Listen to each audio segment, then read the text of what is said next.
Documento 132. A permanência em Roma. Posto que Gonode trazia saudações dos príncipes da Índia para Tibério, o governante romano, ao terceiro dia depois da sua chegada em Roma, os dois indianos e Jesus apareceram diante dele. O taciturno imperador estava inusitadamente alegre nesse dia e conversou longamente com os três. E, quando eles tinham saído da sua presença, o imperador, referindo-se a Jesus, observou para o ajudante de pé à sua direita: se eu tivesse essa sua postura de rei e as maneiras graciosas dele, eu seria um imperador de fato, não é? Enquanto estava em Roma, Ganide tinha horas regulares para o estudo e para visitar os lugares de interesse pela cidade.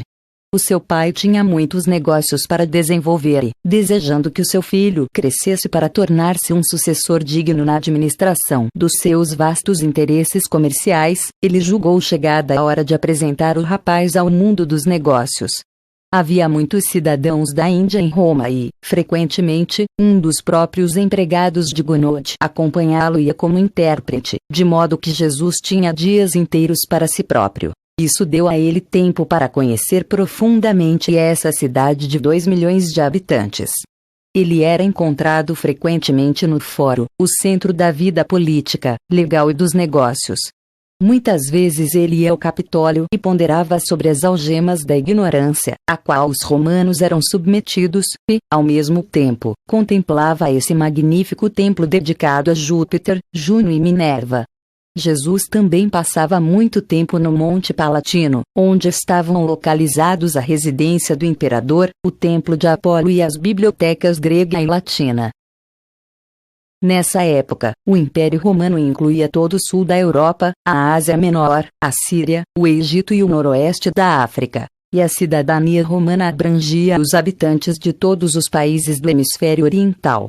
O seu desejo de estudar e de imiscuir-se nessa agregação cosmopolita dos mortais durante era a razão principal pela qual Jesus tinha consentido em fazer essa viagem.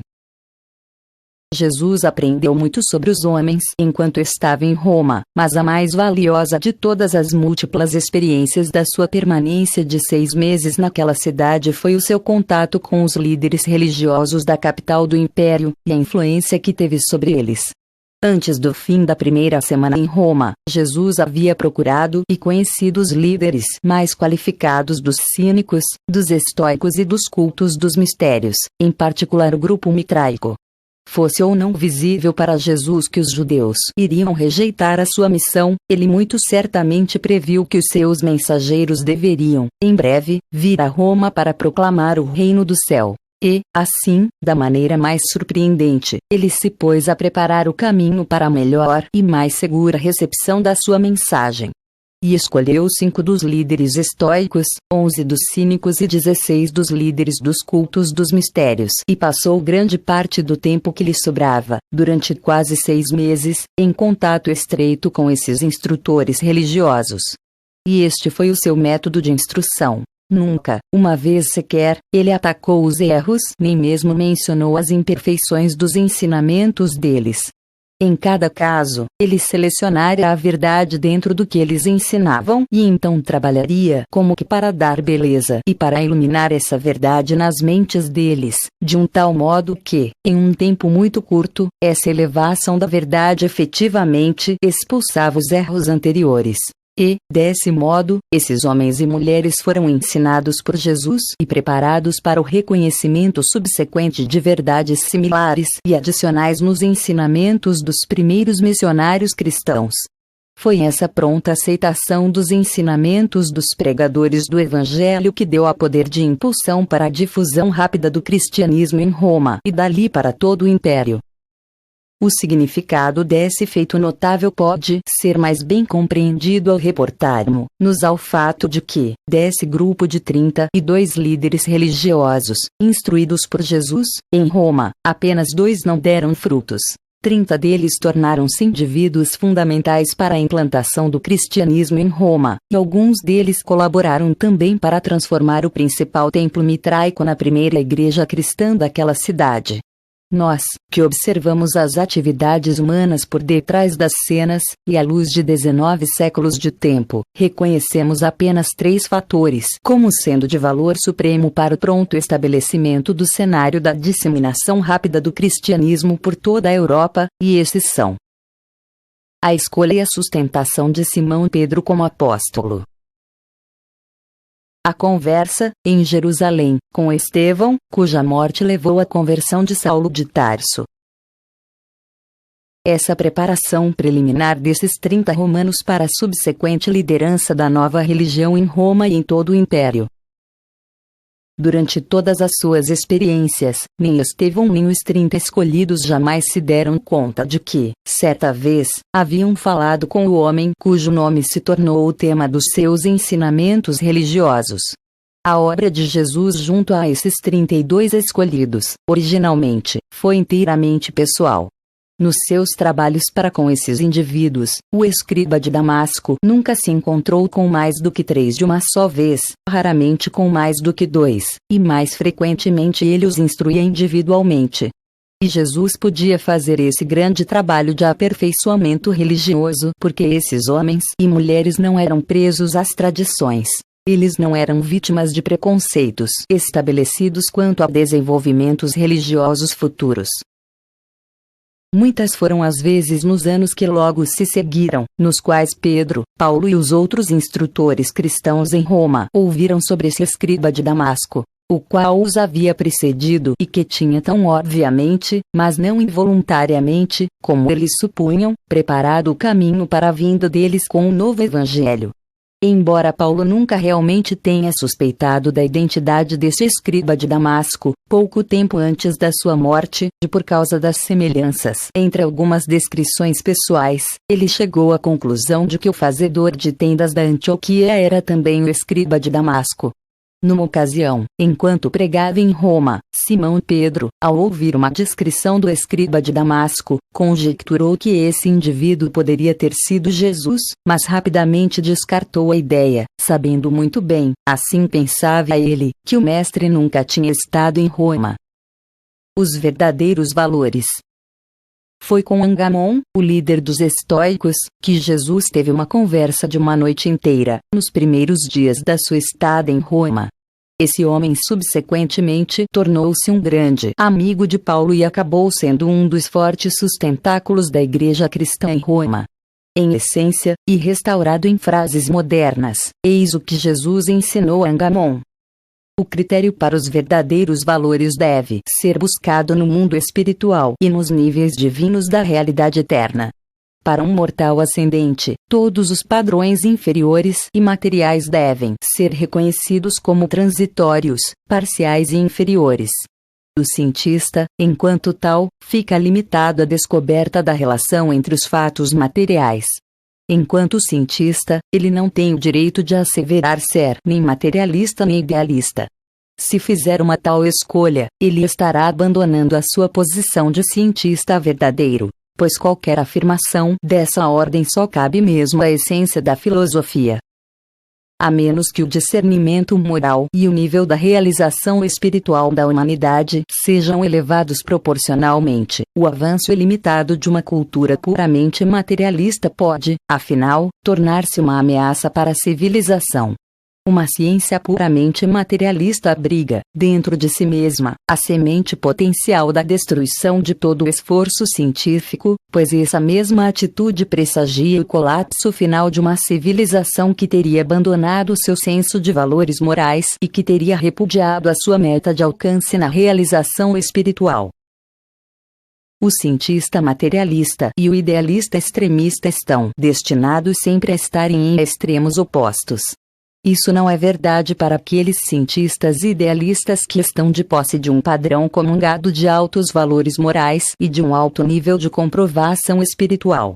Em todas as épocas, os cientistas e os religiosos deveriam reconhecer que estão sendo postos à prova perante o tribunal da necessidade humana.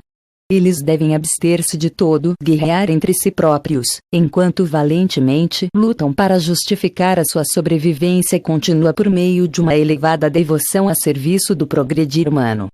Se a chamada ciência ou a religião de qualquer época é falsa, então, ou ela deve purificar as suas atividades, ou desaparecerá diante do surgimento de uma ciência material ou de uma religião espiritual de uma ordem mais verdadeira e mais condigna. O bem e o mal. Mardus era o líder reconhecido dos cínicos de Roma e tornou-se um grande amigo do escriba de Damasco. Dia após dia, conversava com Jesus e, noite após noite, ele escutava os seus ensinamentos supernos. Entre as mais importantes argumentações com Mardus esteve aquela destinada a responder à pergunta desse sincero cínico sobre o bem e o mal. Na linguagem deste século, em essência, eis o que Jesus disse: meu irmão, o bem e o mal são meramente palavras a simbolizar os níveis relativos da compreensão humana do universo observável. Se tu és eticamente ocioso e socialmente indiferente, tu podes tomar como teu padrão de bem tudo que é do uso social corrente. Se tu és espiritualmente indolente e se não tens aspirações de progresso moral, tu podes tomar como padrões do bem as práticas religiosas e as tradições dos teus contemporâneos. Mas, a alma que sobrevive no tempo e que emerge para a eternidade deve fazer uma escolha viva e pessoal entre o bem e o mal, tal como são determinados pelos valores verdadeiros dos padrões espirituais estabelecidos pelo Espírito Divino, que o Pai nos céus enviou para residir dentro do coração do homem. Esse espírito residente é o padrão de sobrevivência da personalidade. A bondade, como a verdade, é sempre relativa e, infalivelmente, contrasta com o mal. É a percepção dessas qualidades de bondade e de verdade que capacita as almas em evolução dos homens a tomar aquelas decisões pessoais cujas escolhas são essenciais para a sobrevivência eterna. O indivíduo espiritualmente cego que, com a sua lógica, segue o ditame científico, o uso social e o dogma religioso, permanece no grave perigo de sacrificar a sua liberdade moral e de perder a sua liberdade espiritual. Tal alma está destinada a tornar-se um papagaio intelectual, um autômato social e um escravo das autoridades religiosas. A bondade está sempre ascendendo a novos níveis crescentes de liberdade, de autorrealização moral e de realização da personalidade espiritual, a descoberta do ajustador residente e a identificação com ele. Uma experiência é boa quando eleva a apreciação da beleza, aumenta a vontade moral, realça o discernimento da verdade, amplia a capacidade de amar e servir aos semelhantes, exalta os ideais espirituais e unifica os motivos humanos supremos, no tempo, com os planos eternos do ajustador residente, todos os quais conduzem diretamente a um desejo maior de fazer a vontade do Pai. E isso nutre a paixão divina de encontrar Deus e de ser mais como Ele. À medida que ascenderdes na escala do desenvolvimento da criatura no universo, vos encontrareis uma bondade crescente e uma diminuição do mal, na perfeita concordância com a vossa capacidade para a experiência da bondade e discernimento da verdade. A capacidade de manter o erro ou de experimentar o mal não ficará totalmente perdida, até que a alma humana ascendente alcance níveis espirituais finais. A bondade é viva, relativa, sempre em progressão, é uma experiência invariavelmente pessoal e eternamente correlacionada ao discernimento da verdade e da beleza. A bondade é encontrada no reconhecimento dos valores positivos da verdade, no nível espiritual, que devem, na experiência humana, se contrastar com a sua contraparte negativa, as sombras do mal potencial. Enquanto não alcançardes os níveis do paraíso, a bondade será sempre mais uma busca do que uma posse, mais uma meta do que uma experiência de realização. No entanto, tendo fome e sede da retidão, vos experimentareis uma satisfação crescente ao alcançar parcialmente a bondade. A presença da bondade e do mal no mundo é, em si mesma, uma prova evidente da existência e da realidade da vontade moral do homem, da personalidade, que assim identifica esses valores e é também capaz de escolher entre eles. A época em que o mortal ascendente alcançar o paraíso, a sua capacidade de identificar o eu com os verdadeiros valores do espírito ter-se-á tornado tão ampliada que resultará na realização da perfeição na posse da luz da vida.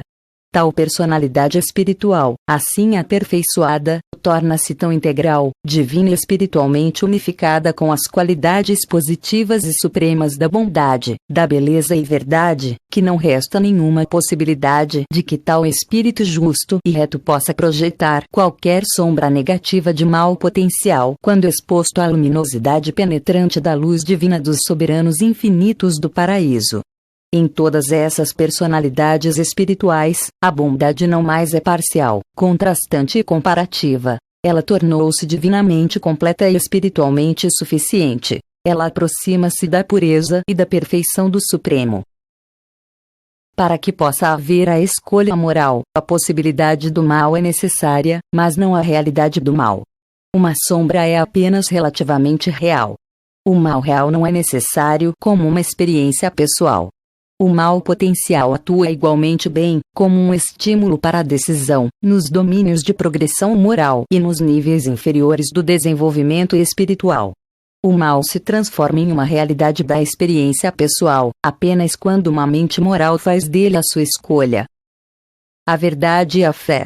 Nabon, um judeu grego, era o primeiro entre os líderes do principal culto dos mistérios em Roma, o mitraico. Ainda que esse alto sacerdote do mitraísmo tenha tido muitas conferências com o escriba de Damasco, ele foi influenciado de um modo mais permanente pela conversa que eles tiveram, certa noite, sobre a verdade e a fé.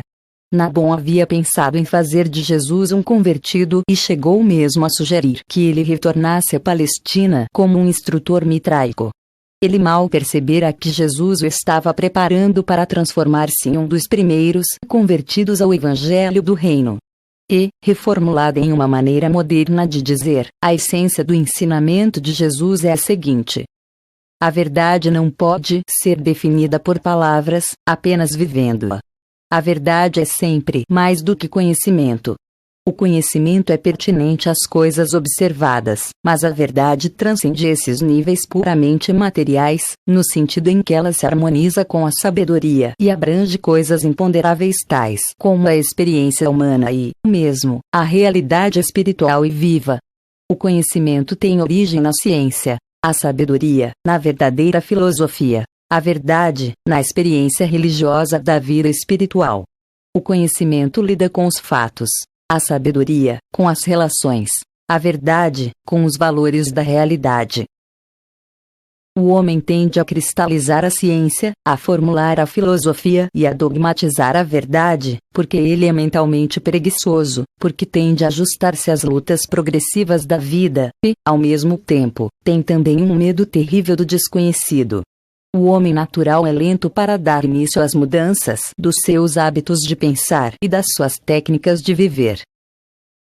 A verdade revelada, a verdade pessoalmente descoberta, é o supremo deleite da alma humana. É uma criação conjunta da mente material e do espírito residente. A salvação eterna, para essa alma que discerne a verdade e que ama a beleza, fica assegurada por aquela fome e sede de bondade, que levam esse mortal a desenvolver uma unicidade no propósito de fazer a vontade do Pai, de encontrar Deus e de tornar-se como Ele. Nunca há conflito entre o verdadeiro conhecimento e a verdade. Pode haver conflito entre o conhecimento e as crenças humanas, crenças matizadas pelo preconceito, distorcidas pelo medo e dominadas pelo pavor de encarar os fatos novos de uma descoberta material ou do progresso espiritual. A verdade, contudo, nunca pode tornar-se uma posse do homem fora do exercício da fé. E isso é verdade porque os pensamentos, a sabedoria, a ética e os ideais do homem nunca se elevarão mais alto do que a sua fé, a sua esperança sublime. E toda essa fé verdadeira é baseada na reflexão profunda, na autocrítica sincera e na consciência moral descomprometida. A fé é a inspiração de imaginação criativa impregnada pelo Espírito. A fé atua no sentido de liberar as atividades supra-humanas na chama divina, o germe mortal que vive dentro da mente do homem e que é o potencial da sobrevivência eterna. As plantas e os animais sobrevivem no tempo pela técnica de passar, de uma geração a outra, partículas idênticas de si próprios. A alma, a personalidade do homem sobrevive à morte do corpo pela associação de identidade com essa chama residente de divindade, a qual é imortal e funciona para perpetuar a personalidade humana em um nível de continuidade mais elevado da existência em progressão no universo. A semente oculta da alma humana é um espírito imortal. A segunda geração da alma é a primeira de uma sucessão de manifestações da personalidade, de existências espirituais e progressivas, terminando apenas quando essa entidade divina alcança a fonte da sua existência, a fonte pessoal de toda a existência, Deus, o Pai universal. A vida humana continua, sobrevive, porque tem uma função no universo: a missão de encontrar Deus. A alma do homem, ativada pela fé, não pode parar antes de atingir essa meta de destino. E, uma vez atingida essa meta divina, a alma não pode jamais acabar, porque se terá tornado como Deus, eterna. A evolução espiritual é uma experiência de escolha crescente e voluntária da bondade, acompanhada de uma diminuição igual e progressiva da possibilidade do mal. Com a realização da finalidade da escolha pela bondade e por uma completa capacidade para a apreciação da verdade, vem à existência uma perfeição de beleza e de santidade cuja retidão inibe eternamente a possibilidade da emergência até mesmo do conceito do mal potencial. Essa alma conhecedora de Deus não projeta nenhuma sombra de dúvida do mal, quando funcionando em um nível tão elevado de bondade divina.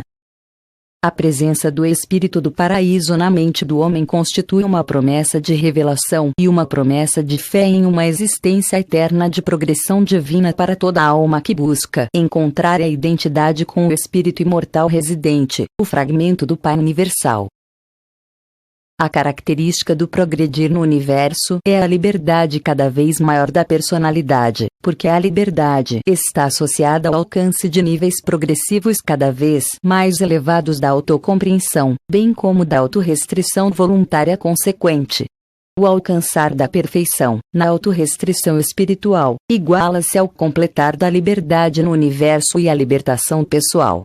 A fé encoraja e mantém a alma em meio à confusão dessa orientação inicial, em um universo tão vasto, enquanto a prece transforma-se na grande unificadora das várias inspirações de imaginação criativa e dos impulsos dados pela fé, dentro de uma alma que tenta identificar-se com os ideais do espírito da presença divina residente e solidária. Nabon ficou bastante bem impressionado com essas palavras, como estivera, no mais, com todas as conversas que tinha tido com Jesus. Essas verdades continuaram a arder no fundo do seu coração. Ele foi de muita ajuda para os pregadores do Evangelho de Jesus, a chegarem posteriormente. Administração pessoal. Enquanto esteve em Roma, Jesus não devotou todo o seu lazer ao trabalho de preparar homens e mulheres para tornarem-se os futuros discípulos do reino que estava para vir. Grande parte do tempo ele gastou também para ganhar um conhecimento aprofundado de todas as raças e classes de homens que viviam nesta que era a maior e a mais cosmopolita cidade do mundo. Em cada um desses inúmeros contatos humanos, Jesus tinha um duplo propósito. Desejava conhecer as reações deles à vida que estavam vivendo na carne e estava também com a mente pronta a dizer ou fazer algo que tornasse tal vida mais rica e mais digna de ser vivida. Os seus ensinamentos religiosos, durante essas semanas, não foram diferentes daqueles que caracterizaram a sua vida posterior, como instrutor dos 12 e pregador das multidões. A ênfase da sua mensagem estava no amor do Pai Celeste ou na verdade da misericórdia dele, combinados às boas novas de que o homem é um filho de fé desse mesmo Deus de amor. A tática usual de Jesus para o contato social era levar as pessoas a falarem com ele, fazendo perguntas a elas. A entrevista começava, via de regra, com ele fazendo perguntas aos semelhantes, e terminava com eles fazendo perguntas a Jesus. Ele era adepto igualmente de ensinar, fosse perguntando, fosse respondendo perguntas. Via de regra, aos que ele ensinava mais, ele tinha dito o mínimo. Aqueles que retiravam um benefício maior da sua ministração pessoal eram os mortais sobrecarregados, ansiosos e tristes, que sentiam muito alívio com a oportunidade de descarregar as suas almas sobre um ouvinte simpático e compreensivo. E Jesus era tudo isso e mais. E, quando tais seres humanos desajustados haviam contado a Jesus sobre os seus problemas, ele era sempre capaz de oferecer sugestões práticas e de socorro rápido, visando a correção das reais dificuldades deles, sem esquecer-se de uma palavra de verdadeiro conforto e de consolo imediato. E, invariavelmente, ele falaria a esses mortais angustiados sobre o amor de Deus e ministrava a eles, por vários e diferentes métodos, informando-lhes de que eles eram filhos desse Pai do céu, pleno de amor. Desse modo, durante a permanência em Roma, Jesus pessoalmente teve um contato de afeição e de elevação com mais de 500 mortais do reino. Assim, ganhava um conhecimento das diferentes raças da humanidade, que nunca teria adquirido em Jerusalém, nem mesmo facilmente em Alexandria. Ele sempre considerou esses 6 meses como um período dos mais ricos e mais cheios de informações, entre todos os períodos semelhantes da sua vida terrena. Como poderia ser esperado, um homem tão versátil e ativo não poderia atuar assim por 6 meses, na metrópole do mundo, sem ser abordado por numerosas pessoas que desejavam assegurar os seus serviços para certos assuntos ou, mais frequentemente, para algum projeto de ensino, de uma reforma social ou de um movimento religioso. Ele recebeu mais de uma dúzia de propostas dessa ordem, e utilizou cada uma como uma oportunidade para transmitir algum pensamento de enobrecimento espiritual por intermédio de palavras bem escolhidas ou pela prestação de algum serviço. Jesus gostava bastante de fazer coisas, ainda que fossem pequenas, para todas as espécies de pessoas. Ele conversou com um senador romano sobre a política e os assuntos do Estado, e esse contato com Jesus causou uma tal impressão nesse legislador que ele passou o resto da sua vida tentando, em vão, induzir os seus colegas a mudar o curso da política em vigor, da ideia do governo sustentando e alimentando o povo, para aquela do povo apoiando e sustentando o governo. Jesus passou uma noite com um abastado dono de escravos, falando dos homens como filhos de Deus e, no dia seguinte, esse homem, Cláudio, deu liberdade a 117 escravos. Jesus foi jantar com um médico grego e disse-lhe que os seus pacientes, além de terem mentes, tinham almas, tanto quanto corpos. E, assim, ele conduziu esse competente doutor a conseguir ajudar mais abertamente os seus semelhantes. Ele conversou com todas as espécies de pessoas, em todos os caminhos da vida. O único lugar em Roma que ele não visitou foi o banho público. Jesus recusou-se a acompanhar os seus amigos aos banhos, por causa da promiscuidade sexual ali predominante. Para um soldado romano, enquanto caminhavam ao longo do rio Tibre, ele disse: "Que o teu coração seja tão valente quanto o teu punho. Ousa fazer justiça e ser grande o suficiente para demonstrar misericórdia. Obriga a tua natureza mais baixa a obedecer à tua natureza mais elevada, como tu obedeces aos teus superiores. Reverencia a bondade e exalta a verdade. Escolha o belo em lugar do feio. Ama os teus semelhantes e busca a Deus com plenitude de coração, pois Deus é o teu Pai no céu." Ao orador no fórum, Jesus disse: "A tua eloquência é aprazível, a tua lógica é admirável, a tua voz é agradável, mas o teu ensinamento dificilmente é verdadeiro. Se tu pudesses apenas gozar da satisfação inspiradora de conhecer a Deus, como o teu Pai espiritual, então tu poderias empregar os teus poderes de oratória para libertar os teus semelhantes da sujeição às trevas e da escravidão à ignorância." E esse foi o mesmo Marcos que ouviu Pedro pregando em Roma e tornou-se o seu sucessor. Quando eles crucificaram Simão Pedro, foi esse o homem que desafiou os perseguidores romanos e que corajosamente continuou a pregar o novo evangelho. Tendo conhecido um homem pobre que tinha sido falsamente acusado, Jesus foi com ele perante o magistrado, e, tendo recebido permissão especial para falar em nome dele, fez aquele soberbo discurso no qual ele disse: A justiça faz grande uma nação, e quanto maior é uma nação, tanto mais solícita será para cuidar de que a injustiça não ocorra, até mesmo ao seu mais humilde cidadão. Infeliz de qualquer nação, quando apenas aqueles que possuem dinheiro e influência podem assegurar-se da pronta justiça perante as suas cortes. É dever sagrado de um magistrado absolver o inocente, bem como punir o culpado. A permanência de uma nação depende da imparcialidade, da justiça e da integridade das suas cortes. O governo civil funda-se na justiça, como a verdadeira religião funda-se na misericórdia. O juiz reabriu o caso e, depois de apuradas as evidências, libertou o prisioneiro. De todas as atividades de Jesus, durante esses dias de ministração pessoal, nessa, ele chegou a estar mais próximo de uma intervenção pública. Aconselhando o homem rico. Um certo homem rico, um cidadão romano estoico, tornou-se bastante interessado nos ensinamentos de Jesus, tendo sido apresentado por Agamon. Depois de muitas conversas pessoais, esse cidadão abastado perguntou a Jesus o que ele faria com a riqueza se ele a tivesse, e Jesus respondeu-lhe: eu consagraria a riqueza material à elevação da vida material, como também ministraria conhecimentos, sabedoria e serviço espiritual para o enriquecimento da vida intelectual, para o enobrecimento da vida social e o avanço da vida espiritual. Eu administraria a riqueza material como um depositário sábio e eficaz dos recursos de uma geração e para o benefício e o enobrecimento das gerações próximas e subsequentes. O homem rico, contudo, não ficou totalmente satisfeito com a resposta de Jesus. Ele ousou perguntar de novo: mas o que tu pensas que um homem, na minha posição, deveria fazer com a sua riqueza? Deveria eu mantê-la ou distribuí-la?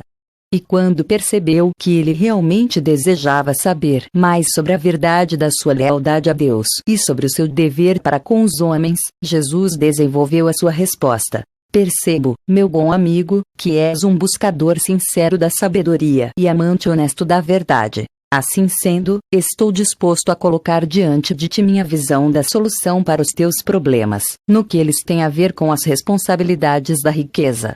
Faço isso porque pediste meu conselho e, ao dar-te esse conselho, não me ocupo da riqueza de nenhum outro homem rico. Estou oferecendo esse conselho apenas a ti para a tua orientação pessoal.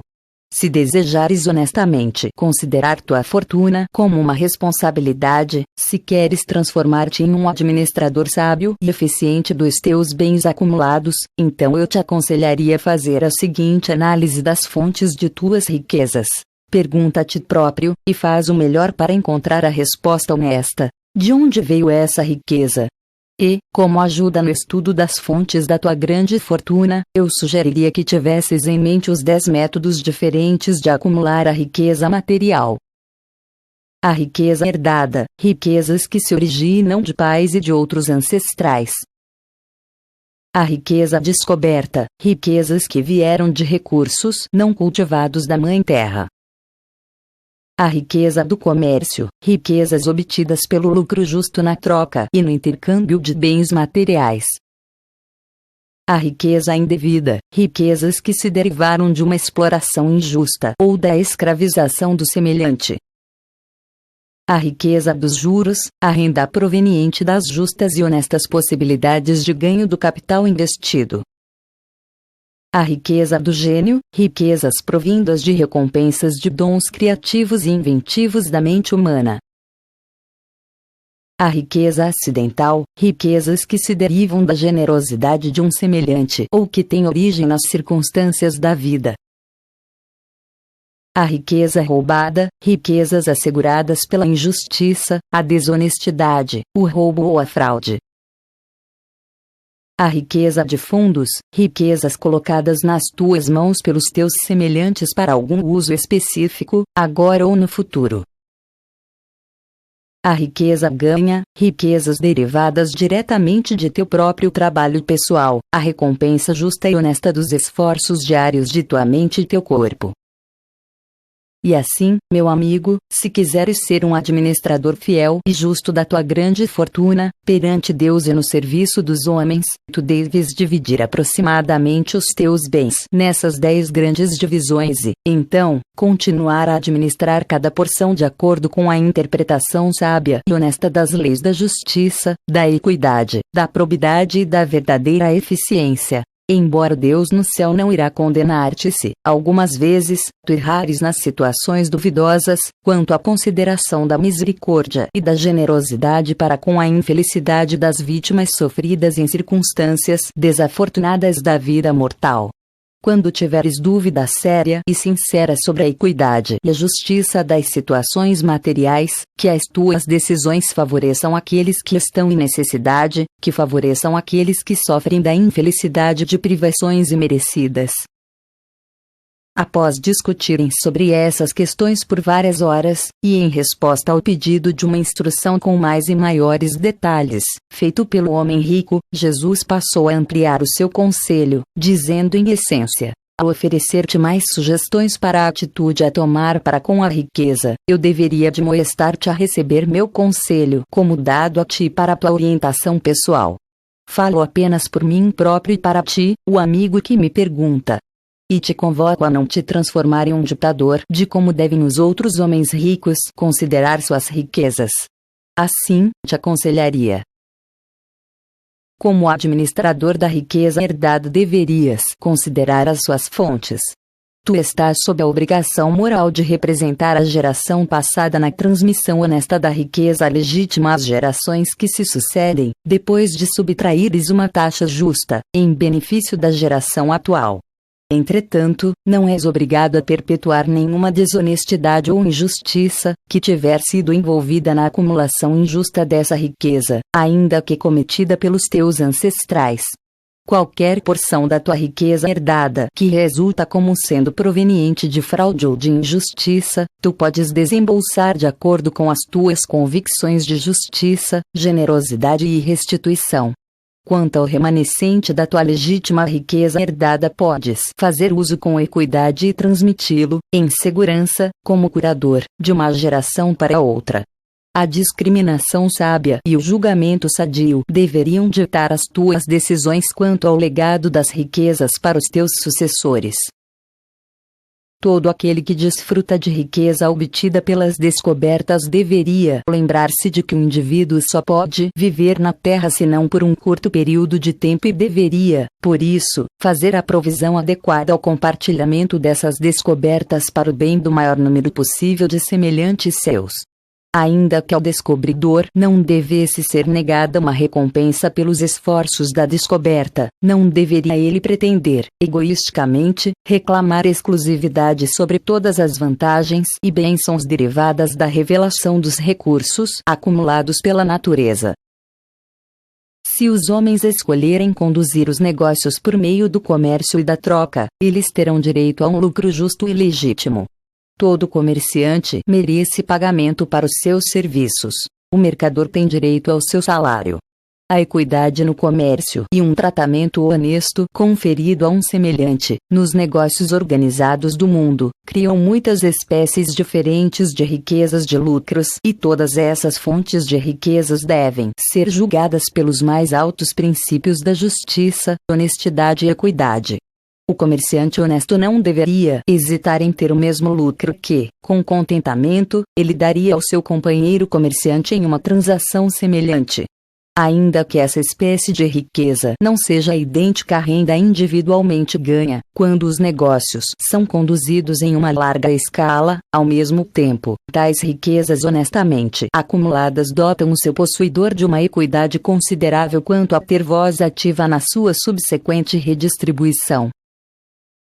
Nenhum mortal sabedor de Deus e que busca fazer a vontade divina pode rebaixar-se ao engajamento em opressões por meio da riqueza. Nenhum homem nobre esforçar-se-á para juntar riquezas e acumular o poder da riqueza, se feita sobre a escravidão ou a exploração injusta dos seus irmãos na carne. As riquezas são uma maldição moral e um estigma espiritual quando provenientes do suor de homens mortais sob opressão. Toda essa riqueza deveria ser devolvida àqueles que nisso foram roubados, ou aos filhos ou netos deles. Uma civilização perdurável não pode ser construída sobre a prática da expoliação do salário do trabalhador. A riqueza honesta tem direito aos juros.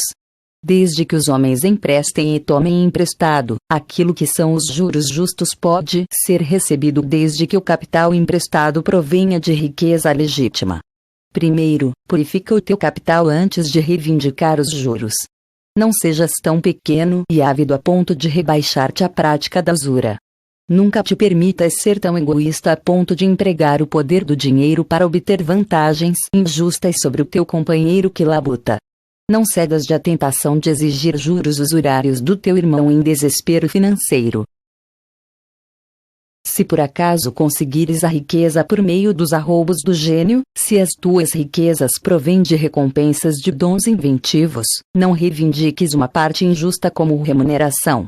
O gênio deve um pouco, tanto aos seus ancestrais quanto à sua progenie, e do mesmo modo ele deve obrigação à raça, à nação e às circunstâncias das suas descobertas inventivas. Deveria também se lembrar de que foi como um homem entre os homens que trabalhou e completou as suas invenções. Seria igualmente injusto privar o gênio de todo o aumento da sua riqueza. E será sempre impossível aos homens estabelecer leis e regras aplicáveis igualmente a todos esses casos de distribuição equânime da riqueza.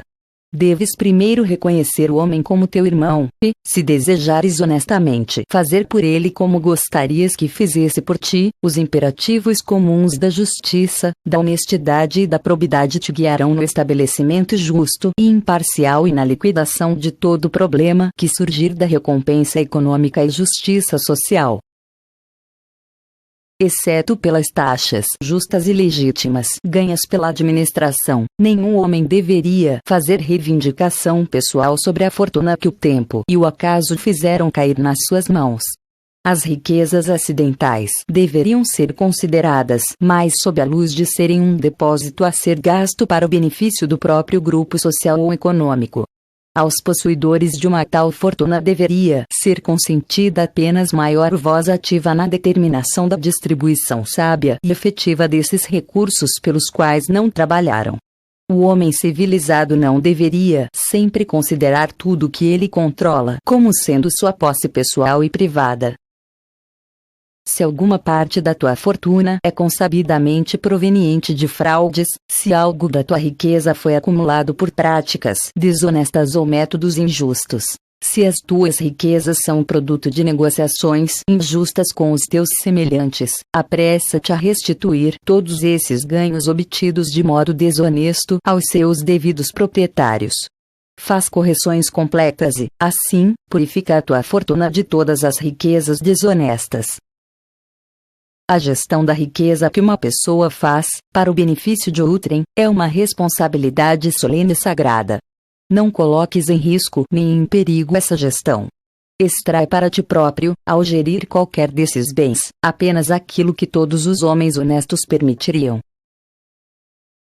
Aquela parte da tua fortuna que representa os ganhos dos teus próprios esforços mentais e físicos, se o teu trabalho tem sido feito com justiça e equidade, verdadeiramente te pertence.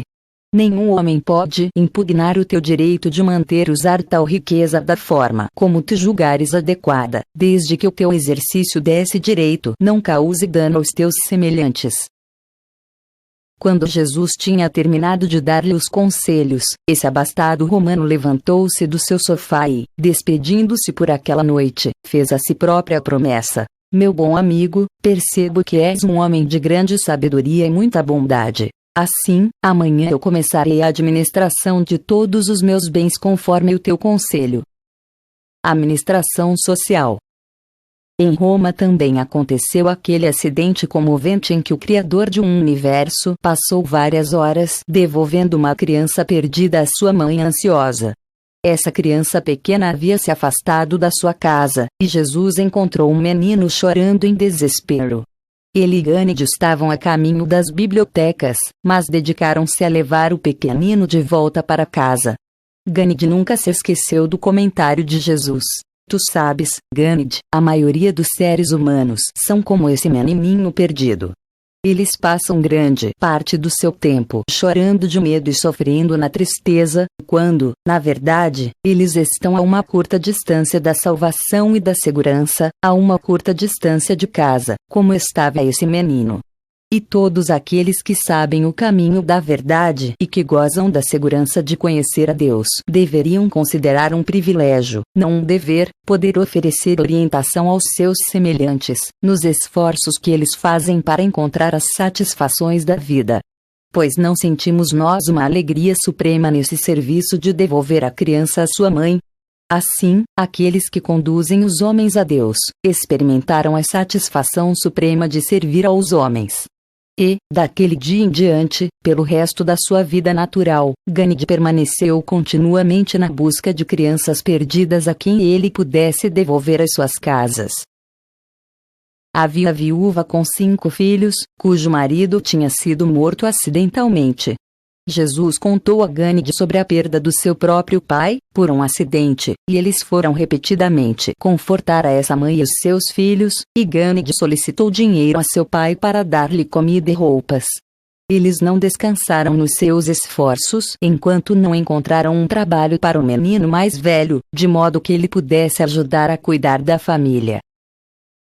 Naquela noite, Ganid escutou a narrativa dessas experiências e disse a Jesus, com bonomia: Eu proponho fazer do meu filho um homem de conhecimento ou um homem de negócios, e agora tu começas a fazer dele um filósofo ou um filantropo.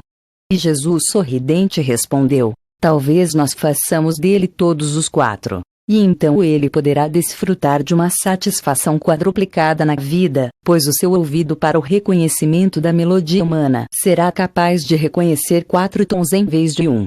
E então Ganid disse: Percebo que tu és realmente um filósofo.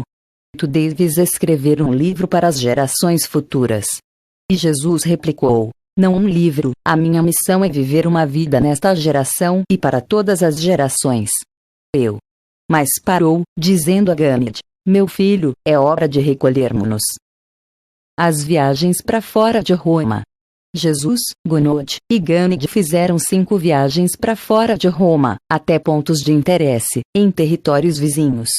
Na sua visita aos lagos italianos, ao norte, Jesus teve uma longa conversa com Ganid a respeito da impossibilidade de ensinar a um homem sobre o Deus, se o homem não deseja saber de Deus. Eles tinham encontrado casualmente um pagão e refletido durante essa viagem aos lagos, e Ganid ficou surpreso de que Jesus não seguiu a sua prática usual de atrair o homem para uma conversa que naturalmente conduziria ao discorrer sobre as questões espirituais. Quando Ganid perguntou ao seu mestre por que ele demonstrara tão pouco interesse nesse pagão, Jesus respondeu: Ganid, aquele homem não tinha fome da verdade. Não estava descontente consigo próprio. Não estava pronto para pedir ajuda e os olhos de sua mente não estavam abertos para receber luz para sua alma. Aquele homem não se encontrava maduro para a colheita da salvação. Deve ser-lhe dado mais tempo para que as provações e dificuldades da vida preparem-no para receber sabedoria e conhecimento superiores. Ou, se pudéssemos tê-lo vivendo conosco, poderíamos, por meio das nossas vidas, mostrar a ele o Pai no céu. E assim ele ficaria tão atraído pelas nossas vidas, como filhos de Deus, que seria forçado a indagar sobre nosso Pai. Tu não podes revelar Deus àqueles que não o procuram. Não podes conduzir almas relutantes às alegrias da salvação. É preciso que as experiências da vida proporcionem ao homem ele vir a ter fome da verdade. Ou então, ele deve estar desejando já conhecer Deus, em consequência do resultado do contato com as vidas daqueles que conhecem o Pai Divino, antes que outro homem chegue a poder ser útil em conduzir esse semelhante mortal ao Pai no céu. Como conhecemos Deus, o nosso trabalho real na Terra é viver de um modo tal que permita ao Pai revelar-se nas nossas vidas a fim de que, assim, todas as pessoas que buscam a Deus vejam o Pai e impeçam a nossa ajuda para melhor conhecerem sobre o Deus que, dessa maneira, se expressa nas nossas vidas. Foi na visita à Suíça, subindo as montanhas, que Jesus teve uma conversa durante todo o dia com o pai e o filho sobre o budismo. Muitas vezes Ganit havia feito perguntas diretas a Jesus sobre Buda, mas tinha sempre recebido respostas evasivas de algum modo. Agora, na presença do filho, o pai fez a Jesus uma pergunta direta sobre Buda e recebeu uma resposta direta. Disse Ganot: eu gostaria realmente de saber o que tu pensas de Buda. E Jesus respondeu: o vosso Buda foi muito melhor do que o vosso budismo. Buda foi um grande homem e, mesmo, um profeta para o seu povo, mas foi um profeta órfão. Com isso, quero dizer que ele perdeu de vista, muito cedo, o seu pai espiritual, o Pai do céu. A experiência dele foi trágica. Ele tentou viver e ensinar como um mensageiro de Deus, mas sem Deus. Buda guiou a sua nave de salvação diretamente até o porto da salvação, até a entrada do ancoradouro de salvação para os mortais e, por causa de planos errados de navegação, a boa nave ficou encalhada, à deriva. E assim tem permanecido durante muitas gerações, imóvel e quase desesperadamente encalhada. E, muitos dentre os do vosso povo têm permanecido assim, durante todos esses anos, vivendo a uma curta distância das águas seguras do repouso, mas se recusando a chegar até lá, porque a nobre embarcação do bom Buda teve a má sorte de encalhar no fundo, do lado de fora do porto. E o povo budista jamais conseguirá entrar nesse porto, a menos que abandone filosoficamente a embarcação do seu profeta e que entenda o seu nobre espírito. Tivesse o vosso povo permanecido fiel ao espírito de Buda, e vos teríeis já há muito entrado no vosso porto de tranquilidade espiritual, de descanso da alma e segurança de salvação. Tu vês, Ganot, Buda conhecia Deus em espírito, mas evidentemente não teve êxito em descobri-lo na mente. Os judeus descobriram Deus na mente, mas não tiveram êxito em conhecê-lo em espírito. Hoje, os budistas debatem-se em uma filosofia sem Deus, enquanto o meu povo está deploravelmente escravizado ao medo de um Deus, sem uma filosofia salvadora de vida e de liberdade. Vos tendes uma filosofia sem um Deus. Os judeus têm um Deus, mas mantêm-se primariamente sem uma filosofia de vida ligada a esse Deus. Buda, por não ter tido êxito em conceber uma visão de Deus, como Espírito e como Pai, não teve êxito também ao prover o seu ensinamento com a energia moral e o poder espiritual impulsor que uma religião deve possuir, se quiser mudar uma raça e elevar uma nação. E então exclamou Ganit: Mestre, façamos-te uma nova religião, que seja boa o suficiente para a Índia e grande o bastante para Roma e, talvez, possamos levá-la até os judeus em troca de Yahvé. E Jesus retorquiu: Ganit, as religiões não são criadas assim. As religiões dos homens levam grandes períodos de tempo para crescer, enquanto as revelações de Deus reluzem sobre a terra, nas vidas dos homens que revelam a Deus para os seus semelhantes. Mas eles não compreenderam o significado dessas palavras proféticas. Naquela noite depois que se recolheram, Ganit não pôde dormir. Ele conversou durante um longo tempo com o seu pai e finalmente disse: Sabes, pai, algumas vezes eu penso que Joshua é um profeta. E o seu pai respondeu, sonolento: Meu filho, há outros. Desde esse dia, pelo resto da sua vida natural, Ganit continuou a desenvolver uma religião dele próprio. Ele estava persuadido fortemente, dentro da própria mente, com a grandeza de Jesus, pela sua equidade e tolerância.